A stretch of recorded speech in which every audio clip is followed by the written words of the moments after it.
You're listening to Packers Talk Network. PackersTalk.com.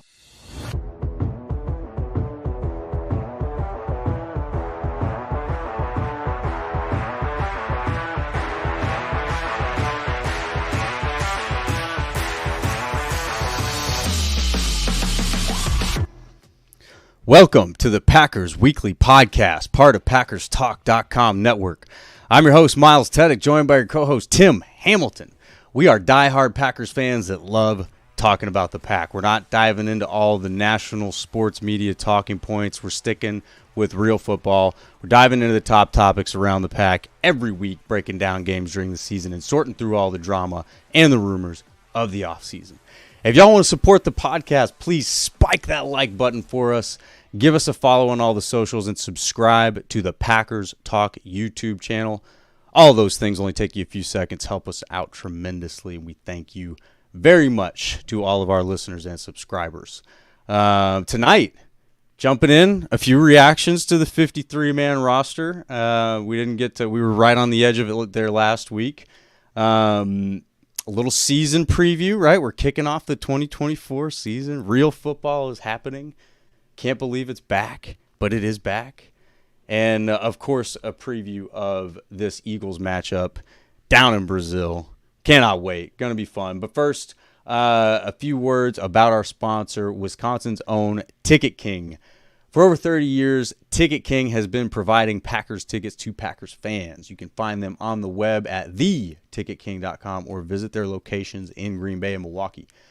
For direct links to specific Packers game tickets, go to packerstalk.com/tickets or browse their website at theticketking.com. Good evening, Tim. How you doing, sir? Good evening, Miles. Doing good. Happy Labor Day and happy first week of the NFL season. Indeed. Happy Labor Day. You got to labor on Labor Day, give thanks on Thanksgiving. That's what my old high school coach would say when we would ask if we had to practice on Labor Day. So here we are, man. We're laboring on Labor Day, doing a holiday episode, I guess you could say. Not that I would call this labor. I do enjoy these episodes every week that we get to do. But yeah, indeed a holiday, and kind of a holiday that real football's back. We're only a few days away. Obviously, we get the Thursday night game to kick off the season, and then we get the Packers taking on the Eagles on Friday night. I don't know. There's just something about that just makes me a little bit more excited that it's on a Friday night. It's the only game. It's just first game of the season. There's I don't know. I'm buzzing. I'm really excited, man. Really excited. How you feeling? Yeah, absolutely. I'm with you. It's pretty cool. Friday night. It's the only game. It's the only game on that time. It's the first time they've done this with a Friday night game. First time they've been down to Brazil. So, yeah, it's awesome. It's a cool way to start, and it's coming up really fast here in a few days. And, it's game week. So, let's get down to it. Absolutely. Yeah, no, a lot going on. So we were right on the edge of the 53-man roster being finalized last week when we recorded or live streamed the episode. Now we know who is on the 53-man roster. We know who the final is. A couple surprises. What were your biggest takeaways? Yeah, I mean, for me, the biggest surprise, the one that was unexpected, was Anthony Johnson Jr. getting cut. Didn't see that happening. And, I thought he showed a little bit last year in a limited role as a rookie on a bad group of safeties that they've obviously now completely turned over. But I think he showed enough last year, and he definitely progressed this year. He had a nice preseason for him. From everybody that watched day in and day out the training camp practices, he had a good camp as well. I think it was just a matter of he was stuck obviously behind McKinney, and he was behind Bullard and Evan Williams, so he was their fourth safety. To me, though, he was worth keeping even as your fourth guy over Zane Anderson. I know they love Zane Anderson for special teams. But this guy's got blackmail on Good or something, man. Yeah, Bisaccia loves him, whatever it may be. Like, is he really that good of a special teams player, or are you going to keep him over Anthony Johnson Jr., who, yeah, he probably is not going to have a role in defense, at least right away. Maybe at some point in the season he will. But he's definitely a better player, a more reliable player at this point in his career than Zane Anderson is on defense. I guess Zane Anderson's the better special teams player, but when your special teams are as bad as the Packers have been, is that really saying much? Like, you got to keep Zane Anderson for special teams when their special teams stink.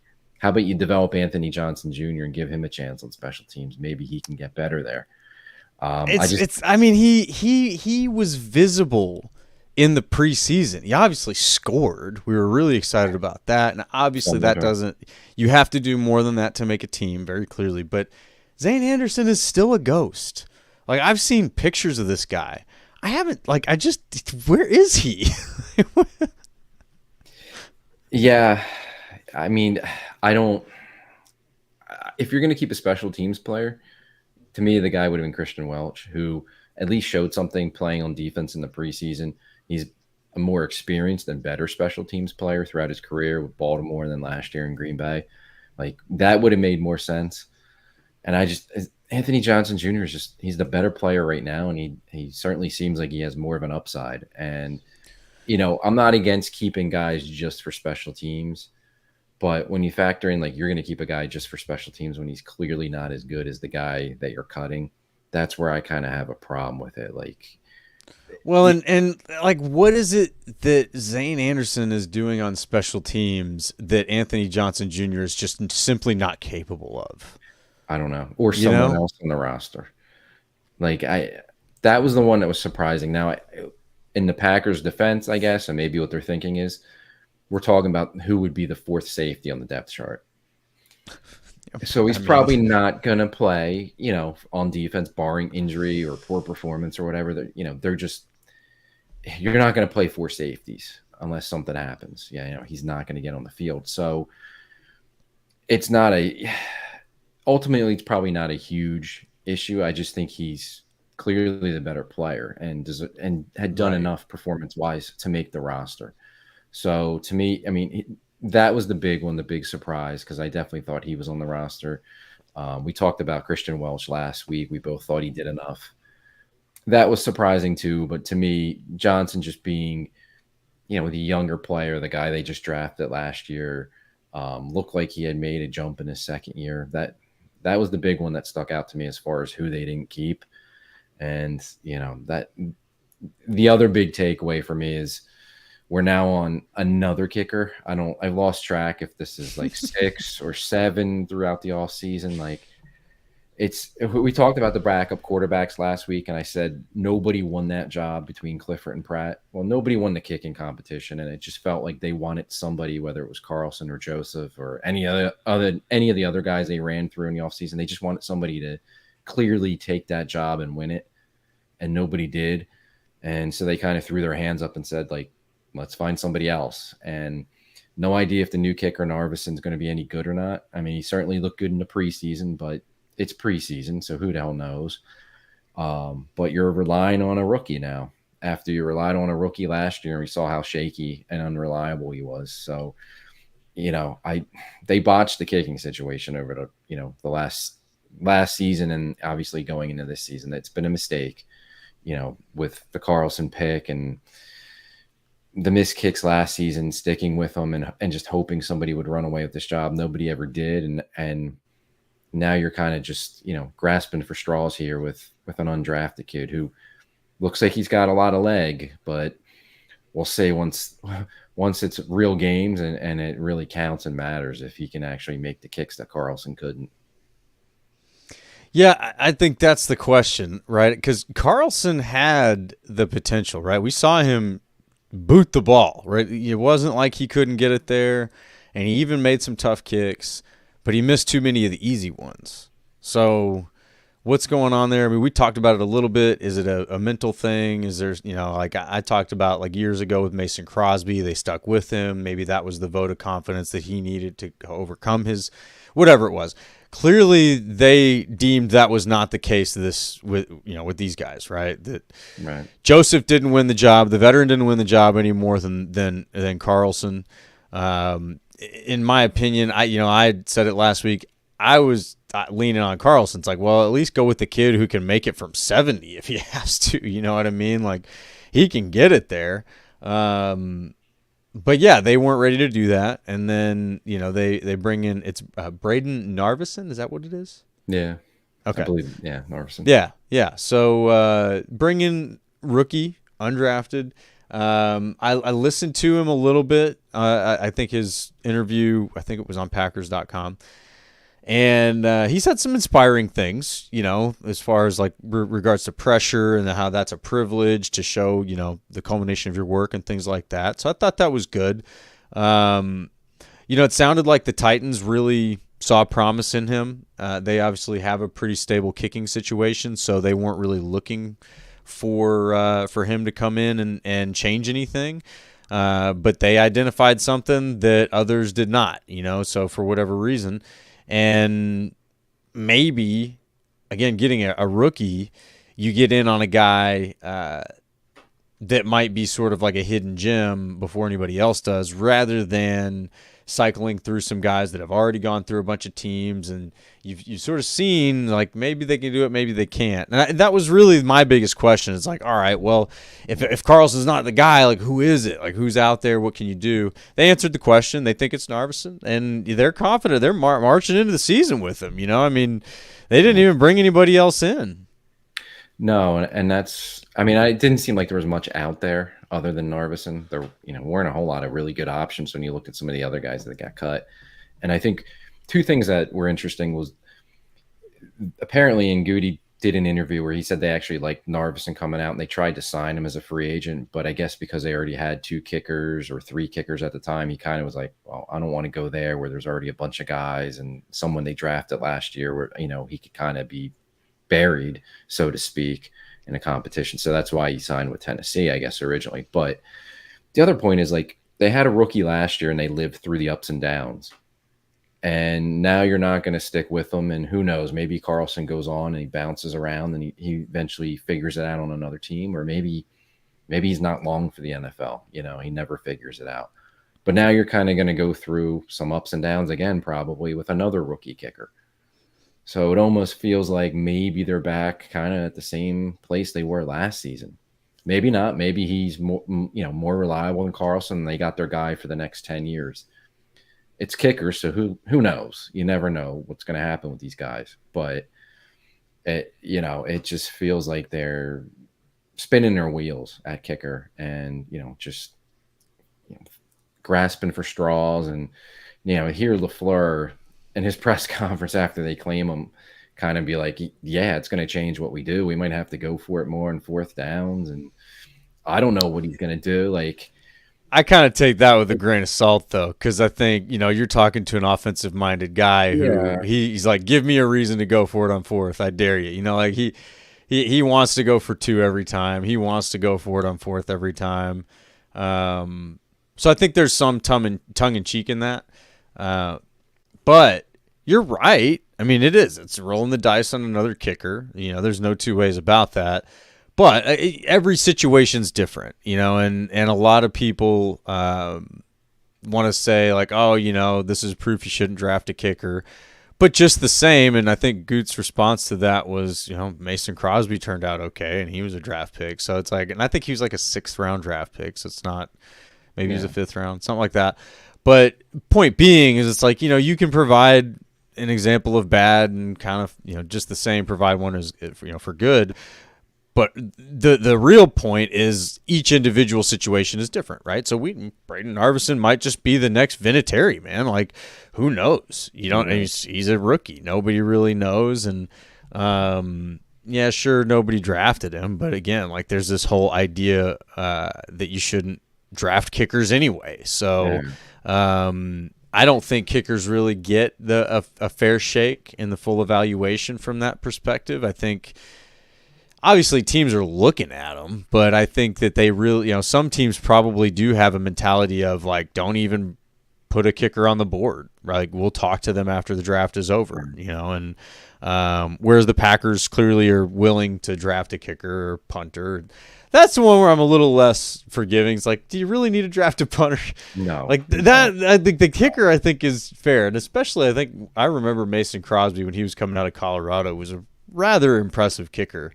Like, he was one of those ESPN Sports Center commercials and stuff. But anyway, point being is, like, I think that there are certain cases where it's going to make sense, and we just don't know who Narveson is yet. But, you know, there's some reasons that there's some promise, right? There's reasons to think that he might be a decent kicker, somebody to rely on. So we'll see. He seems confident, you know, doing that little interview in the locker room. And I think that's something Carlson never really looked or seemed confident. And I think once he had a couple misses, it kind of got to him, and it just started snowballing for him. And then we saw, you know, a lot of missed extra points and then some short field goals. Obviously, the one against the 49ers, that was huge. Like, it seemed like he could never get out of it, and he lost his confidence. So, you know, maybe Narveson makes, you know, a couple right away, or, you know, a couple, you know, he made, I think, a 59-yarder with Tennessee. Maybe he hits a couple long ones with the Packers, and that gets him rolling, and who knows? And they take off from there. But so after talking about the kicker, what were your big surprises? We touched on the kicker. We touched on Anthony Johnson Jr. Is there anything else from the cut down day that really stuck out to you? Well, yeah, I think, you know, Welsh was a surprise too. And I think even one of the reporters asked, like, didn't this guy do basically everything a guy can do to make the team? Like, is there anything else he could have done? And, you know, that's tough, right? Like, obviously the coach, they made the decision they made for a reason. But that was one that, you know, seeing Anthony, and we were, you know, I at least was a little bit vocal about, hey, let's don't forget about Anthony Johnson Jr. here. He might actually turn into something. And I think those two, it just seemed to me like there was nothing more they could have done to make the team. You know, they made plays in games, they made plays in practices, they were consistent. You know, doesn't seem like there's any off the field issues there for any reason. So those were disappointments. I was also I had Kalen King in that category as well. Don't put that energy on him. I've been saying I had Kalen King in that category, but now they brought him back on the practice squad, so that was sort of like a sigh of relief for me. Like, okay, good. That's good. That guy should be here. I think he has a role on this team in the future. But yeah, you know, other than that, no surprises in the receiver room for me. I think, you know, as good as DeBose looked, he just wasn't quite to that next level to boot either one of those other guys. So, yeah, no surprises there. And I don't think there's any surprises along the offensive line. No, I mean, I didn't know if they would go 9 or 10 linemen. They went 10. I think they see something in Travis Glover is a 6th-round pick. Didn't look good in the preseason, but he is a 6th-round pick who played at a smaller school, so they want to develop him. And I think he's going to be, you know, one of those guys that probably won't be in uniform all season. He's going to, you know, get his red shirt year and be a healthy and active all season, most likely. And then I think Kadeem Telfort, he, you know, for being a guy that was on the practice squad last year, he showed some ability in the preseason. I know he got beat at times, but he played left and right tackle. He definitely stepped up, and you know, I wasn't surprised that he made it. But I know there was some question about whether or not he would. So no, I think the offensive line, I'm not really surprised by anything that happened there. Yeah, no, I think the only other thing, and we actually did get to cover this a little bit last week, was the quarterback movement. You know, seeing what happened there, and then we did get a little bit of clarity. Obviously, they let Pratt walk, and then they're going to keep Clifford on the practice squad. That probably has a lot more to do with the mind in the film room than the arm on the field. If I had to guess, just Pratt being a rookie and Clifford having a year in the system already, Clifford is going to be able to probably contribute to the week-to-week operations for the quarterbacks more than Pratt would. So if there's any kind of thoughts about why you would keep Pratt or keep Clifford instead of Pratt, because honestly, it looked like Pratt was winning the QB2 job on the field between the two of them. But again, a lot of times, and again, he's at QB3 right now. Clifford is at best. QB2, QB3, those guys are much more valuable in the film room than on the field once you get into the regular season. So that's probably what made the difference in that decision right there. Wish Pratt the best though. I mean, he seemed like he had some promise. Probably has some things he needs to learn, and hopefully he gets another opportunity to progress. But yeah, that was probably it. And I do think Narvison's legit. I like what I hear so far. He's demonstrated the ability, making it from 58, all that kind of stuff. So yeah, I'm optimistic, maybe overly optimistic, but that's okay. Let's jump into the comments real quick though. We got a few of our friends here this evening. Matthew Tan joining us again. Good to see you, Matthew. He says hi, Miles and Tim. Chris N jumping in with us, coming through on a holiday. Die hard, fellas. Hey, appreciate you, Chris. Good to see you. R back in with us. Roster is set. Last chance to hear final predictions for the pack. We might have to do it like a little, I don't know, a no pressure season prediction at the end of this episode. We'll see. We try to avoid predictions quite a bit, right? We don't want to make a big deal out of predictions because we are but humble fans. We are no experts. We've just watched a lot of Packers football, But yeah, so maybe we'll throw that out there. I don't know. I won't put your feet to the fire, Tim. I might be willing to throw one out there, though. Let's see here. R also says AJJ was surely worth keeping. Zane Anderson will never play a meaningful snap on D unless there's a plane crash or something. Hopefully not. But I just don't get it, man. We see again AJJ, dude. The touchdown, it's not even like that was a lucky play. I mean, obviously he wasn't the one who caused the fumble, but the hustle to recover and then score the touchdown was such a wonderful cherry on top of a beautiful training camp and preseason that he had.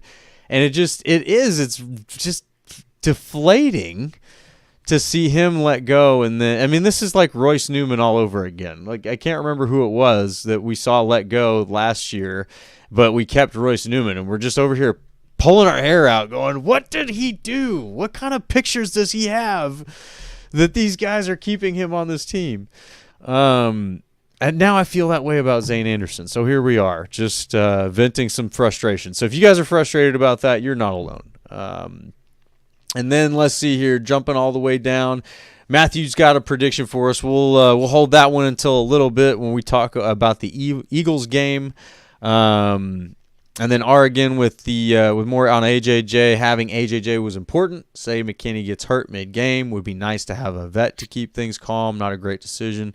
Rookies are going to do rookie stuff at times. Yeah, very true. Very true. Now, I will say these rookie safeties seem to be showing a lot of promise. Not just Bullard, obviously Bullard, but Evan Williams as well. He is really forcing the coaches and the front office to take notice of who he is and what he can do. I think he's going to force himself on the field. When a guy plays like that, that's what happens. So, when you've got a stable of guys like that, and we don't know what Oladapo's like, he might also be looking really good in the film room, smart. Yeah, who knows? We don't know much about him because we haven't seen him on the field a lot, but they clearly like him. I just think at the end of the day when you're prioritizing, I just don't see it. The Zane Anderson and AJJ, those are the last. It's like the bubble teams in March Madness, right? You're just always able to analyze those last in, last out. But yeah, so and then Matthew's got a specific question for Tim here. What's the secret to beating the Eagles? Because you're obviously hiding out in enemy territory over there, man. So are you gonna we're not there yet, but do you have some insider info? What are we doing here? I wish I did. If I had the secret, I'd be chatting with Matt LaFleur tonight, but no, I don't have. I have some ideas, and we'll get to that, but I definitely don't have the secret. Okay. I'll say I did spend a little bit of time on Eagles Twitter today. No, I didn't get very deep. It got real political real quick, and I got out of there, man. It's a dark place in Eagles Twitter right now. It's a dark place. So I just left that alone. You'll have to educate us on the insider side. Forget social media with Eagle fans. Just reality with Eagle fans is a dark and crazy place. Just trust me. It can Yeah. be. Well, I thought it'd be fun. I was like, maybe if I go see what's going on Eagles Twitter, we could have like some banter. I could find another Eagles podcast we could pick on or something. And I did comment on one of them, Go Pack Go. I don't think they saw it though. But yeah, I mean, I got over there and there just wasn't a lot to work with, and as soon as it got political, I left. So I was just like, all right, we'll try this with a different opponent. But yeah, so we'll get into some Eagles talk here in a little bit. We're not quite there yet. And then we got Allie and Victor Lua, GPG, Go Pack Go from Coachella Valley. Thanks for joining us, Allie, from Coachella Valley. All right, and then there will be pressure. Yes. Oh, okay. All right. Well, I'm not applying it, but you got to give the people what they want, Tim. Now you're being like suspected of being a mole here. Now, like we got like an elaborate conspiracy plot going on. But yeah, I think the overarching theme is that real football is back, and we're excited for that. Absolutely. But before we hone in on this one game. It's the 2024 season, right? This season's going to be a lot different than the 2023 season. A lot will be the same, right? A lot of same players are on this team. But is there something standing out about the 2024 season for you that you're specifically looking forward to? I mean, I think the easy answer is everything. Of course. But, I mean, obviously winning the Super Bowl in New Orleans is the real answer. But no, I hate to say it because I feel like I should be the Michael Scott meme. I am ready to get hurt again, but I'm excited to see what the new defense looks like. And part of that's really scary because of the defenses I've seen for the last, however many years it's been now through the, most of Dom Capers, or at least the back half of Dom Capers, through Mike Pettin and Joe Barry. It's like I'll believe it when I see it. But I'm excited to see what it's going to look like, what Hafley's scheme's going to be, and how he's going to fit the players there. Because, and we've talked about this, like it just seems like they have the talent on defense. There's so many high draft picks. There's so much money they spent. I know you can miss on players, like it happens all the time, but they showed in spurts, like never together as a unit. But you see certain guys have really good seasons. I'm just excited to see like how they use them and what the defense is going to look like. And, they're promising aggressiveness and more man coverage and, flying after the football and they're going to be up, blown through the line of scrimmage. We're not holding, our defensive linemen aren't holding up for the linebackers, and it all sounds good. I'll believe it when I see it, but I'm excited to see it. Like it's going to be different. And, you can hold me to this, but like it can't be worse, right? Like it can't be worse than what we got from Joe Barry. Knocking on wood. I know, and I'm not even talking about like from a statistical point, like just to watch it. Like it was so infuriating to watch the defense, how vanilla they were, how soft they played week after week, no matter who the opponent was. It's going to be different. It's got to be different, right?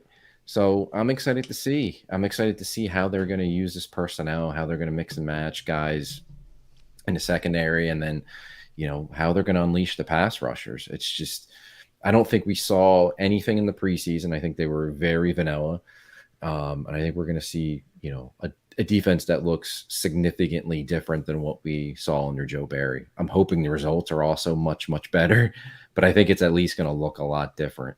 It might take time to get to what we hope it's going to be, for great improvement. I don't think it's going to be right off the bat, but I think it's definitely going to look and feel different.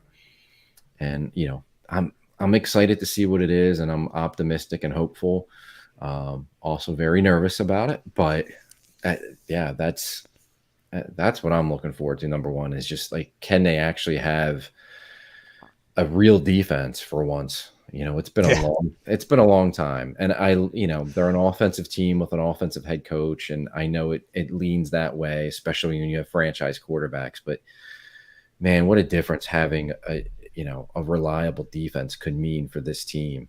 Like to not expect your offense to carry week after week and always have to be on their game and win every game for you, to actually be able to rely on defense would be such a huge change and such a huge difference for the franchise. Oh yeah, I totally agree.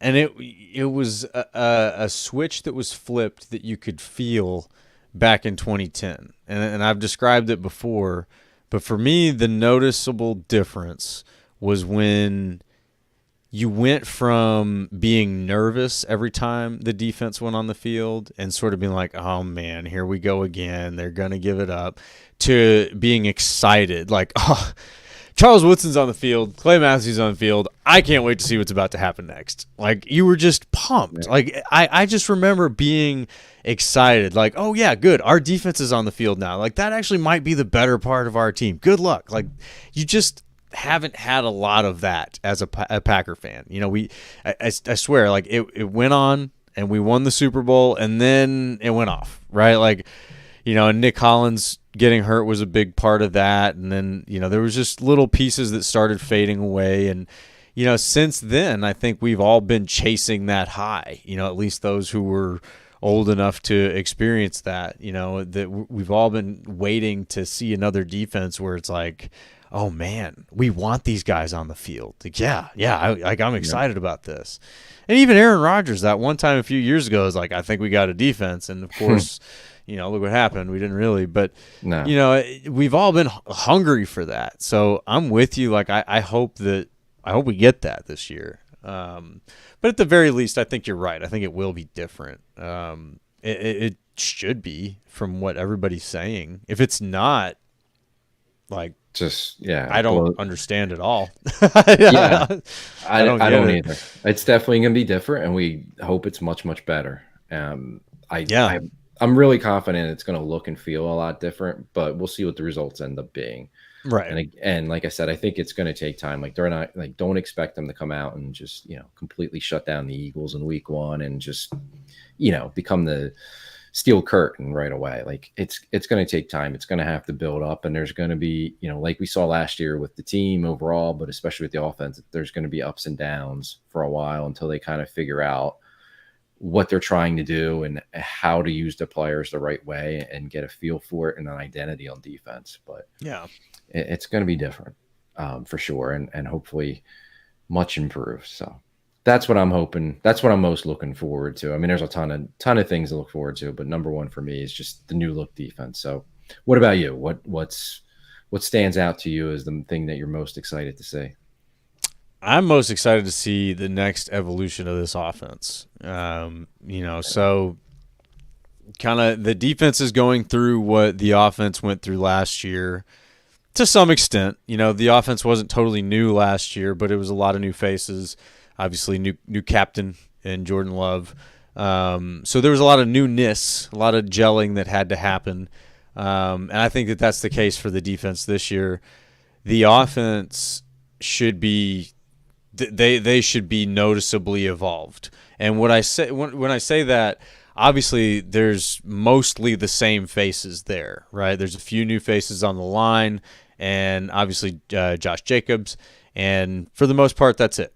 You know, the receivers, the tight ends, obviously with the quarterbacks, there should be a next level of gelling that I think we got to see a very quick flash of against the Browns when Dontavian Wicks went for 65 yards and a touchdown.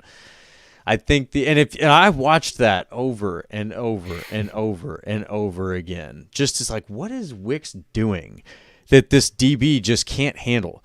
Because I don't know if y'all remember or not, and obviously we've got a lot of great athleticism in the receiving core, in the receiving room. Great athletes, a lot of speed. Wicks is probably the slowest one in the room. I mean, at least based on combine times, his definitely is the slowest. I think he had like a 4.6, which he didn't run a 4.6 against Cleveland there. But if that's the slowest guy in your room, he's not the guy that, you know, he's not Tyreek Hill. He's not just going to run past everyone like he did on that play. Like, you have to go back and look at, like, what did he do to that DB to make him hesitate long enough that he could get that step on him? because that is what's going to be the difference maker. It's not having Tyreek Hill speed. It's having the ability in your route to manipulate a DB to stand still long enough or go which direction you need him to long enough to blow by him. And when Wicks did that against Cleveland, I think all of the Packers coaches collectively went, yep, okay, shut it down. We don't want anybody else to see anything else. We got it. Let's leave this alone, and we'll turn this back on in week 1.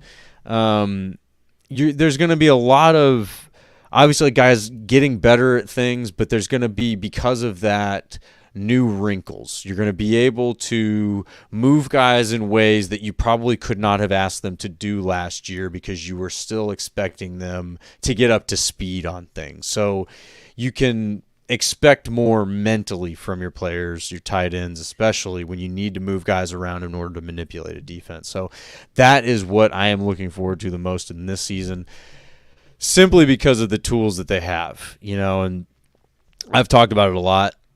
The Packers have had a lot of great offenses over the last couple decades, 3 decades. They have never had this variety of weapons, and they had a lot of, like 2011 comes to mind, they going 15-1, high-powered offense, all that. They didn't have like the athletic ability in that group that they have in this group, and the ability with the pieces to do things. And we saw some of it last year, and there was a little bit of chatter about it last year because you got to see, you started to see, excuse me, I got to slow down. You started to see some of the advanced analytics coming out showing, oh, hey, Christian Watson is getting double covered more than any receiver in the league. Oh, hey, these other guys on the Packers are getting all this separation. All these little pieces start to add up, and you're going, what is going on here? Hang on a second. They are using all their different weapons to manipulate the defenses, and they're going to be able to do that in a way this year that they weren't even close to last year. So that's what to watch for. It's hard to predict what that would look like, but it's more motions and it's more manipulating guys to get them where you need them against a defense. So whether that's getting a tight end to go from right to left, from going, out wide to in the slot to in line, whatever it is, it's going to be different each week because what they're going to do is going to depend on what that defense does on film when presented with something. So that kind of brings me to another point and another kind of theme that we'll talk about. But week 1 of the NFL is one of the most unpredictable weeks in football. Yeah. We are basing all of our opinions based on what happened last season, and teams have obviously changed since last season. We're not basing our opinions on the Packers because we follow the Packers, so we have a little bit better of an idea of what to expect as far as what's different.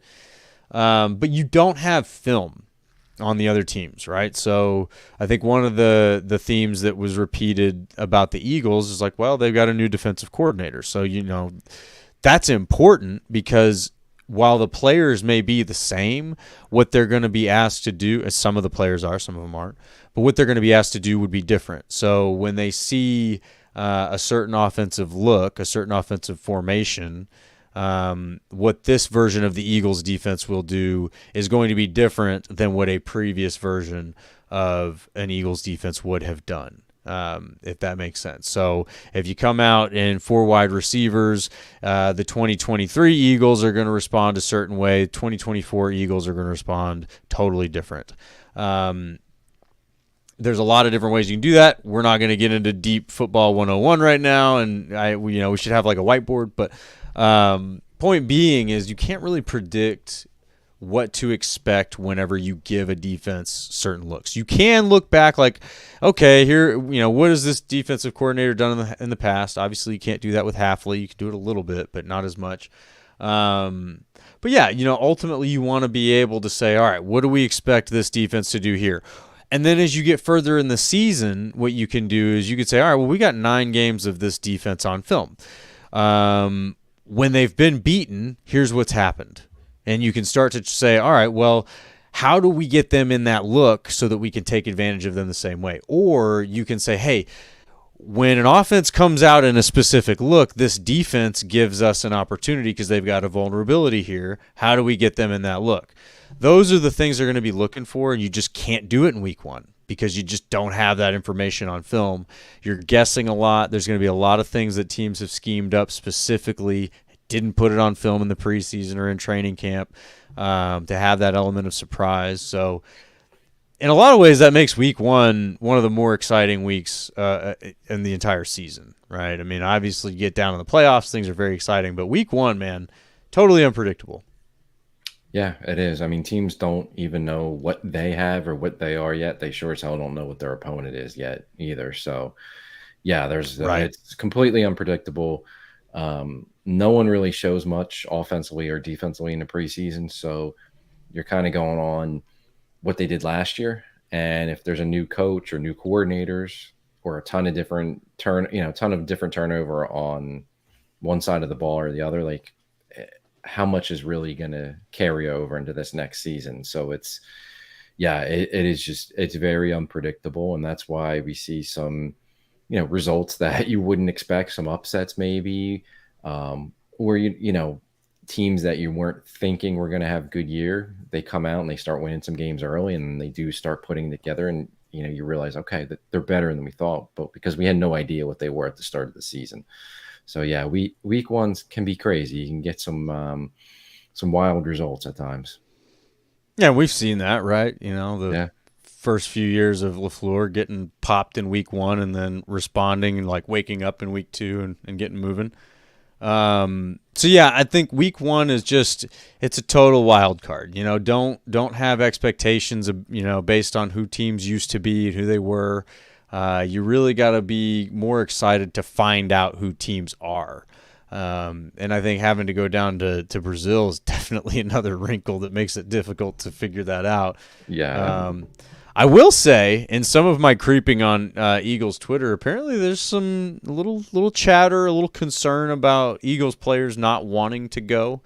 I haven't heard any of that coming out of Packers fans or Packers players or any mumbles. Yeah. Have you heard some of that? No, not from the Packers. It seems like the Eagles side, AJ Brown came out and said that the players were told don't leave the hotel. And I think Darius Slay kind of said something on this podcast or whatever, like he's not real excited to go. And I think there's a couple other guys who've chimed in too that they don't understand why they have to go down to Brazil and play a game, but they'll go down and play it because they have to. So yeah, it doesn't sound like they're real into going to Brazil.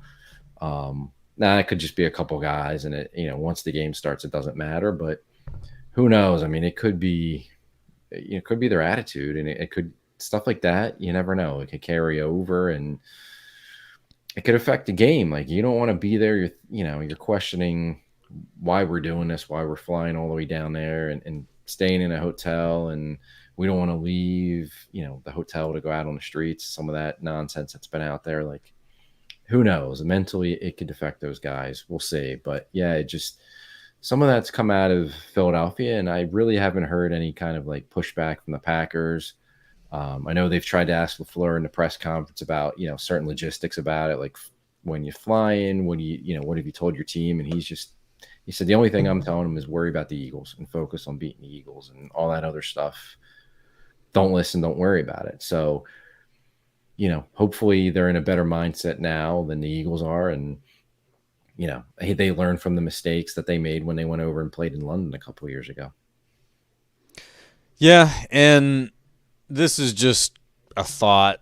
It could be worth nothing, right? But it does seem like once you're a veteran guy, you're a more established guy, maybe you're starting to build a family, especially Darius Slay, more so even than AJ Brown, but AJ Brown too. Probably less thrilled about traveling to a place for work, especially the further you got to go. The more of a lift it is, the more of a kind of an inconvenience it becomes. So I could see that. I could totally see that being the case, as these guys are just like, look, man, I've been in the league for a long time. Why can't we just play the games here? I get it. If you're going from Philly to Green Bay, that's a lot easier to do that than going from Philly to Brazil. So I also think that, like, once those guys get there, it's business time, so I don't know how much that plays. But what that really what it could be, and this is where you just won't find out till game day. What happens is you don't know the dynamic of the locker room, right? So if these guys, like Darius Slay and AJ Brown, they've got kind of a ho hum, like, oh man, we got to do this kind of attitude. That could be kind of infectious and contagious with some of the younger guys in the locker room, So, who knows how that ripples out? But yeah, regardless, they're a talented team. So you can't expect that they're, just going to roll over on you. No, they won't. I think they'll be ready to play. They're a veteran team. They'll be ready to play, even if there are some guys that are complaining and bitching and moaning about going down there. But we'll see. Maybe their attitude, maybe it's more than just a couple guys and it seeps into it and they kind of like get that attitude, like, why the hell are we here? Who knows?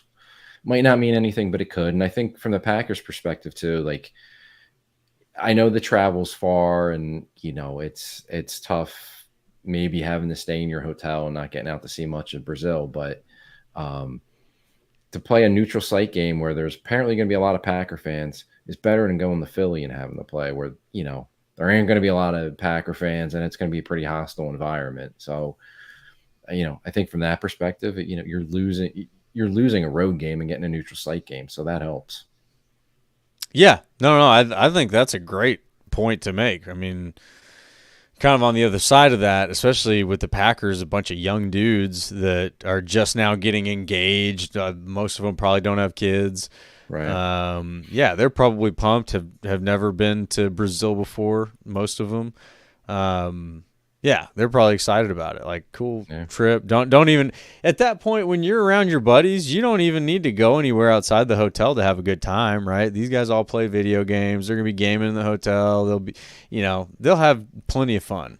So that's I think where it gets interesting with these teams and the chemistry dynamic, and probably what started to poison the Packers in Aaron Rodgers' later years is you end up with separation of generations and guys just don't gel as much. But the Packers don't have that issue right now. I don't think even close. So I'm very excited to see how this goes. I do think that the Packers have a little bit more of the element of surprise advantage with Halfley because he obviously has never called plays for defense in the NFL. So yeah, I'm very interested in seeing how this game goes, but man, I'm trying to like contain my excitement because I think the Packers really have a great shot to come out and make a statement here. Yeah, I agree. I think they definitely do. I think it's going to be a struggle. It's going to be a tight game, and they're going up against potentially a really good opponent. So it's going to be a 4-quarter game, but they can make a statement Friday night. They're the only game on TV. That would be pretty big around the league too. So yeah, it's there for the taking. But it is a tough matchup against a quality team. Yeah. So should we jump into our Eagles preview here? Absolutely. All right. So first and foremost, let's take a look at the injury report. Wait. What injury report? What injury report? We ain't got no injury report. We got guys on the field. That's Everybody's it. Practicing. Yeah. Period. Everybody's practicing. So shout out to the revamped strength and conditioning squad. Guy that came from San Francisco. Don't remember his name. Aaron Hill. Responsible for helping keep Christian McCaffrey healthy. Apparently doing a good job so far. Now, obviously, there were a few little injuries in camp. That's okay. It's okay. That's going to happen. It's a violent game. But week one, having everybody out there, and I believe even the practice squad was reported healthy. Great job. Mission accomplished, at least for like chapter one. Now you got to keep everybody healthy throughout the season. So yeah, injury report. What injury report? Throw it out. We're good. Let's play football. Packers versus Eagles, man. So what are we looking at here? Where should we begin here, Tim? So I think there's lots of unknowns in this game, and not just because it's week one, new season and all that, but Jeff Hafley's new. We don't really know what he's going to show on defense. Didn't show much in the preseason, was very vanilla. So that's going to throw some wrinkles at the Eagles. But on the Eagles side of things, they have a new offensive coordinator, Kellen Moore, new defensive coordinator, Vic Fangio. So how they're going to use their players is going to be much, much different. And there's already some things preseason wise with the Eagles. Again, they didn't show a whole lot, but there's some things you can pick up on. They were a team last season with the previous offense that I think they were last in the league, or maybe they were 31st in the league in the amount of times they used motion. Like they were just a static lineup, and this is what we're going to do offense. They didn't move their guys around. They're already showing more motion and more shifts in the preseason. I would expect that to carry over. And then defensively, they were a dumpster fire last year on defense. They had a new coordinator. He didn't even make it through the whole season. They replaced him with Matt Patricia, who was on staff. It actually got worse. It was terrible. They were really bad defensively. Tackling issues, just blown assignments, teams, doing really whatever they wanted on the Eagles. So Vic Fangio will improve that defense. How much, will be the question for them. There's some players in Miami, though, where he was last year that were happy to see him go, and you don't usually see that with Fangio. So I wonder if maybe things are starting, maybe the league's starting to catch up with him. But yeah, so a lot of unknowns. The Packers don't, there's nothing to go on as far as how they're going to use their personnel. You got to go back and watch old Fangio film from his other teams. You got to go back and watch Kellen Moore from when he was in Dallas and with the Chargers last year and kind of figure it out. But, based on what the media is saying about the Eagles camp, Jalen Hurts has looked really good in the new offense, which, it's preseason. We'll see. He needed a change because he didn't play very well last year, especially as the year went on. I think part of that was just the staleness of their offense, but I think it was his mistakes as well. And there was a lot of friction between him and Nick Sirianni, the head coach. And it seems like so far so good. It's Kellen Moore's offense. He's calling the play. Sirianni's kind of like, I guess, going to be the CEO head coach. To me, Jalen Hurts, when he's at his best is when he's running and using his legs, and then the passing game's opening up for him. He's got two stud receivers, A.J. Brown, Devontae Smith. But if you take away the running element, and the last time the Packers played him, the Eagles 2 years ago, he ran for well over 100 yards on the Packers. If you can shut down the running part of it, I think that's the key. Like, don't let his legs beat you, and challenge him to beat you from the pocket with his arm. And maybe the new offense and his, changes within that offense, he might be able to do that. He is a very talented quarterback. I'm not trying to knock him too much, but to me, the key defensively for the Packers is keep him in the pocket. Don't let him kill you with the run and make him beat you throwing the ball. And the other thing, they got killed, the Eagles, last year by the blitz on offense, especially as the second half of the season played along. Hurts wasn't picking it up well. Teams that blitzed them were having a lot of success. Wouldn't surprise me at all if Halfley comes out and brings the house at them, at least to test it early on. I know it's a new system and maybe they figured out some protection issues and there's ways to help Hurts out with it, but I think they're going to they're testing in the first half with some blitzes just to see if the Eagles are still having issues picking it up. And then, Fangio's been around a long time. He relies on his front four to get pressure. He's going to play the two safeties back. He's going to rotate them before the snap or after the snap to try to cause hesitation and give different pictures to the quarterback. They have some pass rushers. I don't think they're quite as deep as they've been in the past up front. Josh Sweat's a good pass rusher. They signed Bryce Huff from the Jets. He's a good pass rusher, but what's weird about Huff is he's just kind of been a situational pass rusher. Fletcher Cox is retired. Jalen Carter, second-year player, he can get to the quarterback. So they have some guys up front that can pressure. I don't think they're very good at linebacker. That's been an ongoing issue for them for a few years now. And then the secondary, we talked about Darius Slay. As Packer fans, we remember him. He was really good in Detroit. He was good for a year or two with the Eagles, but last year you could see slippage in his game. Now, maybe that was the system and Fangio can hide him a little bit, but he's 32 now. I think he's starting to slip. Still a good corner, but you can beat him. I wouldn't hide away from going at Darius Slay. Quinyon Mitchell, your draft crush, my draft crush, is probably going to start for them. I think they've been playing him a lot at nickel, which not sure I saw nickel in him coming out, but I think that's where he's going to play. We liked him a lot, but he's a rookie. So you got to test him. And then the safeties, Blankenship and Gardner Johnson, good players, but I think you can get him in the passing game. So to me, offensively for the Packers, the key is protecting the quarterback, giving your guy time to throw and testing that secondary, because I think there's some matchups there that will really help come into the Packers' favor. I think that's where you can get him, is if you can hold up against that 4-man pressure, they can take advantage of the back 7 on the Eagles and put up some yards and put up some points against them. Yeah, I tend to agree with that as far as their approach against this defense. That's a big defensive front.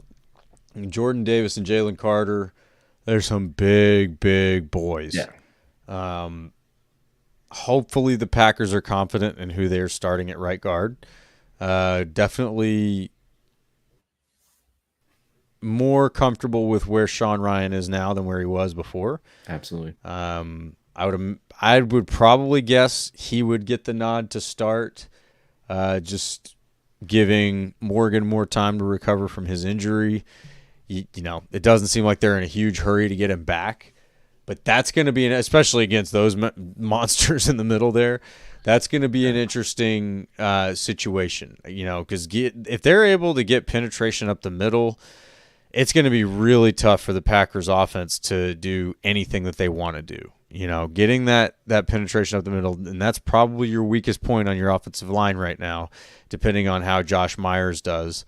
Now, granted, Josh Myers is bigger, so maybe that'll help him in this situation a little bit more. But, yeah, that I think the offensive game plan comes down to that. If you can't stop that pressure and that penetration up the middle, you're going to struggle to do anything. You're not going to have time to do anything. You're not going to have rhythm to do anything. It's going to be an ugly day. We're not going to be very happy about it. So that's a very real possibility. Like if there's something that makes this game go off the rails, something that makes us kind of look at this game and go, how did that happen? Watch the middle of the line when the Eagles defensive line against the Packers offensive line. It's be an interesting battle. That's the key offensively, is winning up front. Yeah. Now, if you can win that and you can hold up and do what you need to do, which I got to believe these coaches, you know, they see the challenge here. They're not ignorant to who's lining up across from them. And, you know, this is obviously the first game of the season, so they've been able to hyper-focus on this for a while. So you can't just send a guy out and say, all right, good luck. Hope you don't get your butt kicked all day. If a guy's getting his butt kicked, you give him some help, right? Like you find ways to push guys around and buy time. Yeah. But it does throw off everything that you want to do. So although the Cowboys in the past down here, just to throw a punch if I can, man, there have been some times where their offensive lineman is getting his butt kicked and they didn't give him any help at all. So who knows?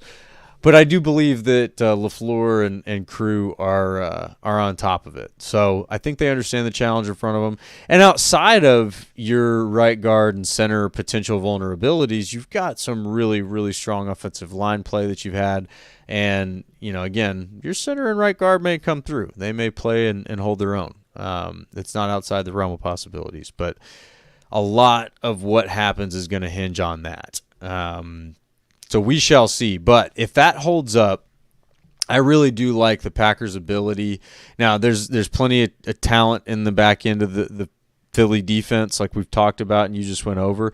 But I like their ability to manipulate those guys. You know, I mean, for one, Darius Slay, talented dude, but he is not running step for step with Christian Watson. It's not going to happen. You know, he knows that.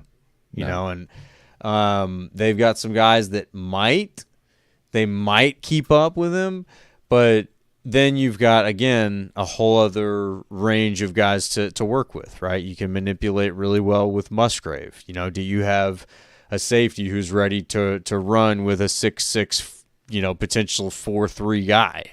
You know, that's a tall order. Not, you know, I guess pun intended, but I mean that's that's a lot to deal with. So there's a lot of pieces that LaFleur and company have at their disposal to manipulate the back end of that secondary and create separation for guys like Reed, Dobbs, Wicks underneath. And then, the running game is really going to depend on how they can, work that defensive front. If they have to work miracles just to delay that penetration in the middle, then your running game's probably not going to look great. It'll be interesting. And actually, Ari had a good point over here. Here we go. I'm trying to click on it. Here we go. Bet we run more and throw short more than anyone would think. We have no screen game. It would be good to see that with Malik in that driver stick route game. Yeah, so the screen game is one that I wouldn't be surprised to see. I think Jacobs is built well for that. I think this offensive line is athletic enough to do well in the screen game. And with that large of a defensive front and aggressive of a defensive front, yeah, I think the screen game is a great answer to that, and short passes certainly are a great answer to that. But you have the ability that the 2011 offense had, which is to slant someone to death. So if all hell breaks loose and you can't block the interior defensive line, they're getting penetration and you need quick, snap throw plays, you have the ability in this offense to slant the hell out of anybody, right? Like you can go 4 wide and send 4 slants and it's going to be a problem for somebody. And so there's your run game. If you can't run the ball, that's your run game. It's a high potential run game. You can definitely hit some of those, especially with the speed that you have. But the guys that you have are built for that. Your Jaden Reeds, your Wicks, your Dobbs, they are built for that. And with guys like Watson and Musgrave, you can take a lot of attention away from those guys underneath. Yeah, and I think with the run game too, when you see Bryce Huff out there for the Eagles, he's a really good pass rusher. They just signed him from the Jets, but he was literally just a pass rusher for the Jets. Situational, he was highly productive, but he didn't play much on run downs. His snap counts were always really low. When you see him in the game, I think you got to target him in the running game. Like we're going to run to his side and we're going to test him because he's not a big dude either. So you want to get on him, and even Josh Sweat's more of a pass rusher. He's bigger than Huff, but he wants to get upfield and he wants to win with quickness. So I think you run on those edges and try to target them.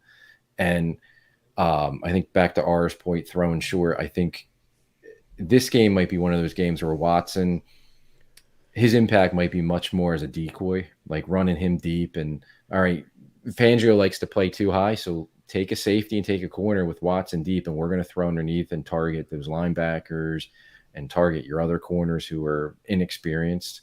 We'll throw underneath and let Watson run your guys off, so we have some openings underneath that they can exploit and hopefully light them up that way. But I could see that as maybe Watson doesn't have the stats this game, but his impact is huge because he's able to get the coverage, open it up vertically so they can come in underneath and through the intermediate areas. Yeah, and that is, I think, to a T, the best way for them to run this offense. Now, Christian Watson's going to get his home runs. He's going to get his chance to put up some points and some stats. But it's really the combination of Watson and Musgrave on the field at the same time, because defenses now are even kind of built to handle that one deep threat, right? Like everybody's got that one deep threat. Okay, well, we can do this to sort of mitigate that. When you've constantly got to deal with 2 of them, that is going to stretch the defense out way more than they want to be stretched out. You're gonna force defenses to play like Joe Barry did, which is gonna be really funny. They're gonna just be like, please don't beat us deep. All right, fine, we'll give you 15 yards at a time. But that's what you have here, and I think that's what we've been so excited about to keep guys healthy. These guys in particular, Musgrave and Watson, both need to stay healthy. Because if they do, they are just a cheat code on offense, especially with the guys around them, right? There's not a slouch in the group. when we talk about Reed and Dobbs and Wicks, each one of those guys has a case for being able to be receiver one in this offense, and there's everybody on Twitter is ready to go to bat for any one of them. But they're highly talented dudes, very skilled and ready to hit a home run, just like Wicks demonstrated in the preseason. And when you have attention being taken away from any of those guys, it's a disadvantage for the defense. The defense needs to be able to focus on a Jaden Reed and take him away. They need to be able to focus on a Dobbs and take it. Like, they can't do that. So they really do have to pick their poison, and Jordan Love is going to have the advantage of being able to sit back and go, okay, you're going to take that guy, I'm going to take this guy. If you're going to take that away from me, you're going to give me that.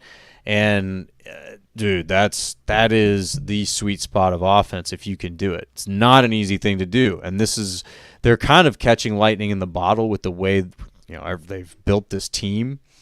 But that's why we're sitting here saying, sit back and enjoy this, Packers fans, because there's a unique storm brewing with this offense. It is unique. It's not gonna. The thing that's really wild, it's not gonna produce a lot of massive stat getters, right? Like, these guys are gonna have to share the pie. So while any one of them might have potential to be that dude, right, and go get 1,500 yards and 120 catches, I exaggerate, for a team, you won't get that. They won't get that in this offense because there's so much to go around. So fans win, the offense wins, the individuals sacrifice, lose a little bit, which may make the contract situation easier to navigate. Who knows? We'll see. That's far down the road, and we don't have to think about that right now. But yeah, there's a lot of reason to believe that this offense is going to be fun to watch. Very high potential here. But again, if you can't do the things that you want to do because you've got a massive defensive tackle in your lap a second after the snap, that changes everything, and so you do have to pivot your game plan to maybe some more basic things to take it, offset those screens and all that. That's what I would watch for in this game, though, is I think the Packers will come out and try to dictate their terms on offense. I think they will come out and try to run their game. They certainly know who these players are. Vic Fangio's defense is not a mysterious thing in the NFL, right? Whereas Halfley is a little bit less of a known product. So you have a general idea of what to expect, and they should have contingencies. The offense should have contingencies for if they're getting beat up over here, they should be able to do something to offset that and at least, keep the game within reach. Yeah, I think to your point, I think LaFleur should be much more prepared for Fangio. He's on a new team with players who haven't run a system before, so you don't know exactly what they're going to do. But Fangio's been around for a while, and his system's been around for a while. So you've seen plenty of teams that run that style. I mean, your team was trying to run that style for 3 years. So you should know what works and what doesn't and how to attack them, even with different personnel. I think the real interesting matchup will be Kellen Moore against Halfley, because nobody's seen Halfley call a defense in the NFL. And I think what Kellen Moore is going to run is so much different than what the Eagles were running previously that, that's going to be a big difference. So I think that matchup is really, really intriguing because there's a lot of unknowns and a lot of guessing going on as far as what they're going to do. Oh yeah. No. And so you were able to provide a little bit of a Eagles fan perspective there, being in enemy territory. But I, being down here in the Dallas-Fort Worth area, I got to witness the rise and fall of Kellen Moore in this market. Going from the Boise State quarterback, he was the backup quarterback here in Dallas for a period of time, straight to quarterback's coach, quickly to offensive coordinator, and then on his way out. And I believe he went to the Chargers, right? Yeah. Goes to the Chargers. Things did not go well for the Chargers, which is hilarious because Justin Herbert is probably one of the best quarterbacks in this league right now. So for an offensive guy who's a quarterback and supposed to be good with quarterbacks to not be able to use Justin Herbert and the talent that was around them, it's not good. Not a good sign. So I won't sit here and tell you why you should be afraid of a Kellen Moore offense. But it'll be interesting to see what that looks like in Philly, because it's a totally different situation. You know, obviously from the Cowboys.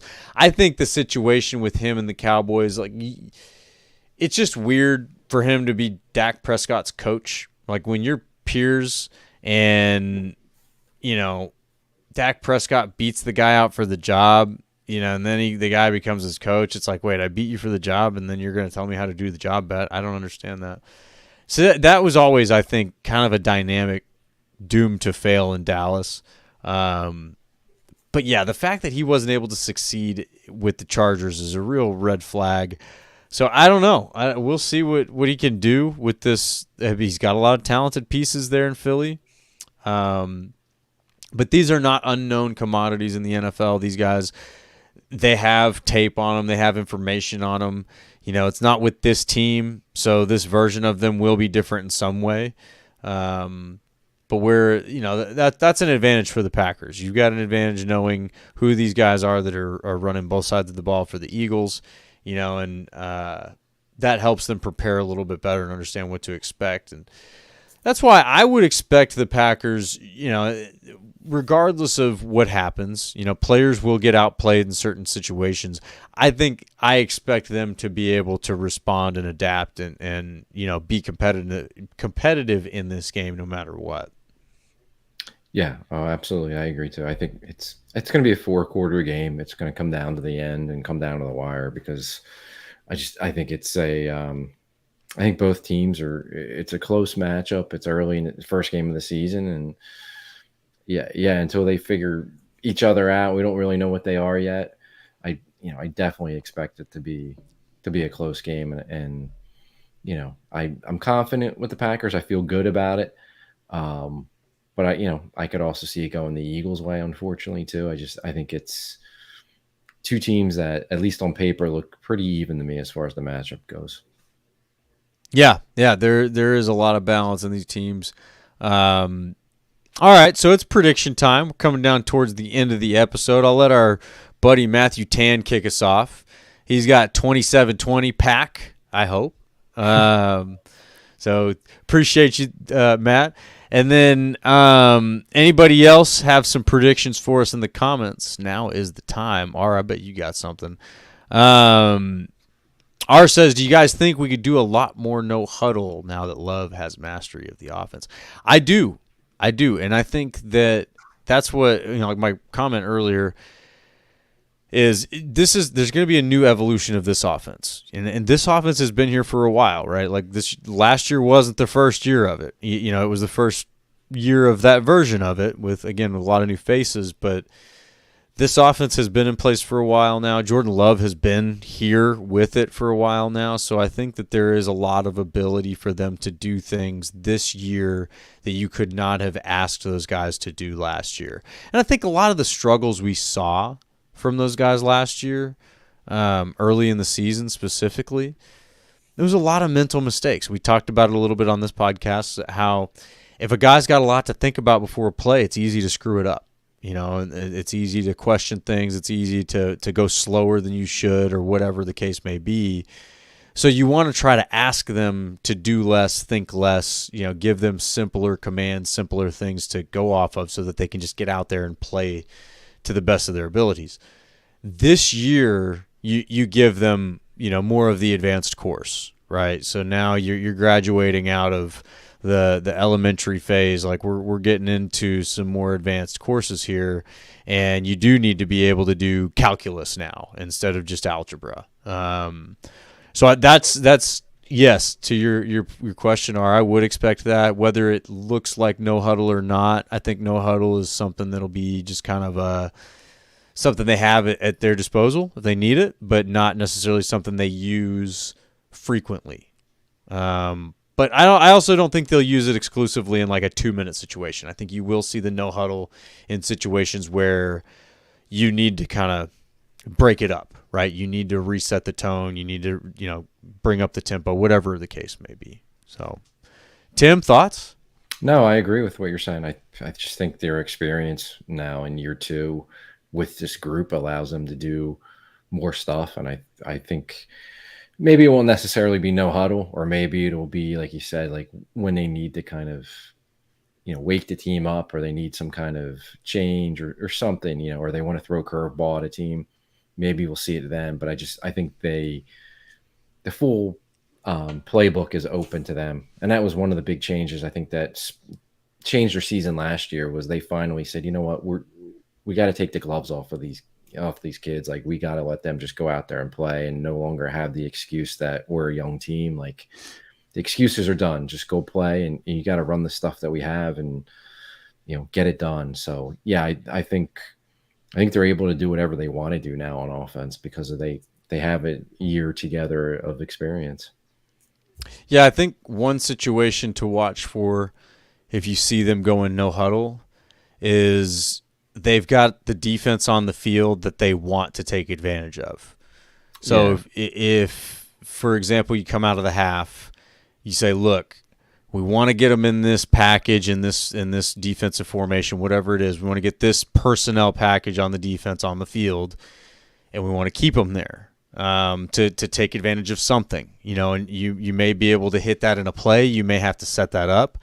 But that's where I would watch for that. Like, if you see the no huddle coming out of the halftime at some point, just randomly in the middle of the game, it's because they've got the defensive package on the field that they want, and they want to take advantage of it. So, I definitely expect to see that. And then we got Chris N jumping in with the prediction 24-21. Pack attack. Go, Pack, go. I hope you're right, sir. Yeah. So, all right, we got some modest predictions here. You guys think we're in the 20s? Our Showers jumping in with the 23-17 win if we don't turn it over. Okay. How about if we win the turnover battle? Like, you turn over once, but you get 3 turnovers on the defense, something like that. Maybe that's fair.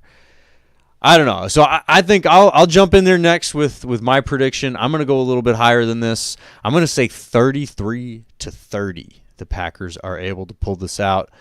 I think there will be some back and forth. I think it will be a stressful game. There will be mistakes made. The defense will give up big plays because the Eagles have big playmakers. We didn't even talk much about Saquon Barkley, but he's pretty good at football. Yes.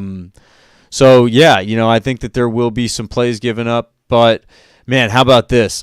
Our boy Braden Narveson going to come in with a clutch 59, 59, not quite 60, 59-yard field goal to seal the game. That is my prediction. 33-30 Packers win. What do you got, Tim? I'll take it. I don't like giving scores, but I will. I think Packers by a field goal. I'll throw out, 27-24, but I think it's going to be tight. And yeah, I think Ar mentioned about the turnovers. Close games, they always come down to turnovers, right? So can this Halfley defense, we see him making, a ton of interceptions throughout training camp. Does that carry over? Does the aggressiveness force some Eagle mistakes? We'll see. That could definitely turn the game in the Packers' favor. But yeah, I'll take the Packers by a field goal. I think it'll be close. And how about maybe I know you said 59-yarder. I think it'll be a little closer. What about a 36-yarder to win it by Narveson? Jordan Love drives them down. Maybe they run a little clock to make it the last play of the game. Set them up with not quite a chip shot, but not a tough one. I like that. 36-yarder puts it through, and they win a game late where they couldn't pull out. There were a bunch of games last season that they couldn't pull out late. They pull one out to start the season and maybe show that this year it's going to be a little bit different when it's a close game, and late and we got the ball. They can pull these games out this year. See, I think that would actually maybe be even more appropriate because it's that like 30-40 range that Carlson couldn't hit for whatever reason. Yeah, he might have hit a 58-yarder. Right. It's the extra points. Yeah, so maybe it's appropriate that's where he's at to win the game. Cool. No, hey, we're biased. We're Packers fans. We're not going to pick the Eagles in this game. Get out of here if you're looking for that. But pick the Eagles. If you all had some fun with us tonight, please spike that like button for us. Go back there and follow us on all the socials. The Packers Talk YouTube page specifically. If you could hit that subscribe button on there, we would love that. We would really, really appreciate that. But we really appreciate y'all for hanging out with us this week on the Packers Weekly Podcast, part of PackersTalk.com network. Again, spike that like button. Check us out on all the socials, YouTube, Twix, Facebook, Instagram. Spike the like button. And please subscribe to the Packers Talk YouTube channel. And please watch the Packers win this Friday night against the Eagles down in Brazil. And please come back so we can celebrate next week, Monday night, 9:30. Go, Pack, go.